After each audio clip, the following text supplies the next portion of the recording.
Hello guys, welcome back sa akin channel. For today's video ay ituturo ko sa inyo kung paano tugtugin ang kantang Obladi Oblada by The Beatles. Pero bago tayo magsimula, kung hindi ka pa nakakapag-subscribe sa akin channel, please subscribe at paklik mo na rin yung notification bell para lagi kang updated kapag meron akong bagong upload. Simulan na natin.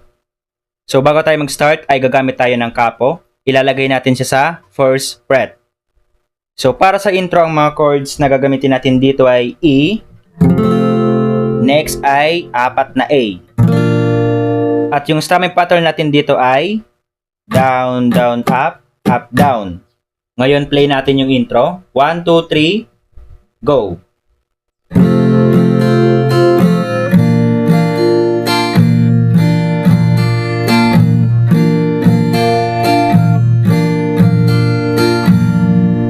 And after that ay proceed na ng verse 1.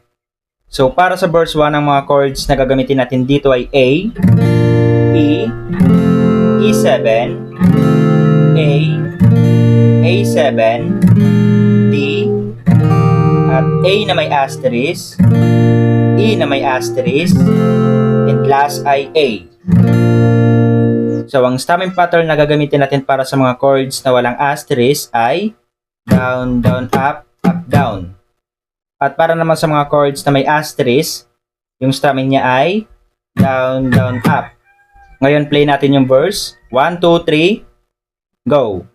There's money somewhere in the marketplace.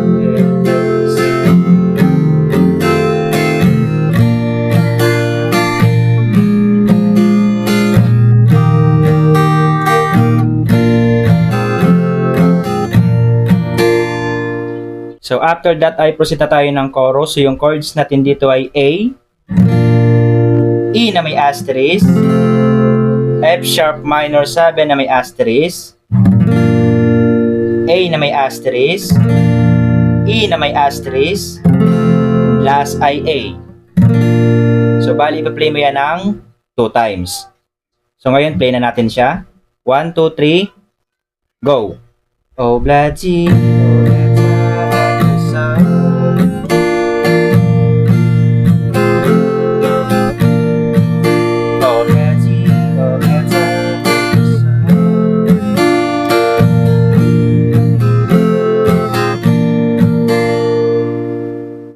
then after that ay ipi-play mo naman yung verse 2 and another chorus. So ngayon proceed na tayo ng bridge.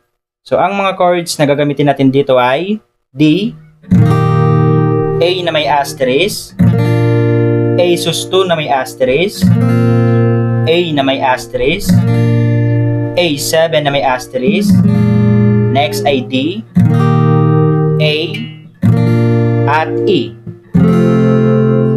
Yung strumming pattern natin dito ay pareho lang sa chorus. So ngayon play na natin siya.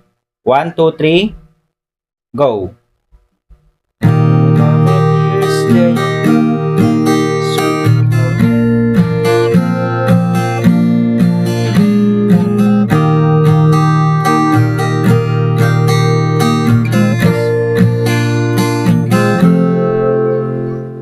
Then after ng bridge ay proceed ka na ng verse 3 at chorus.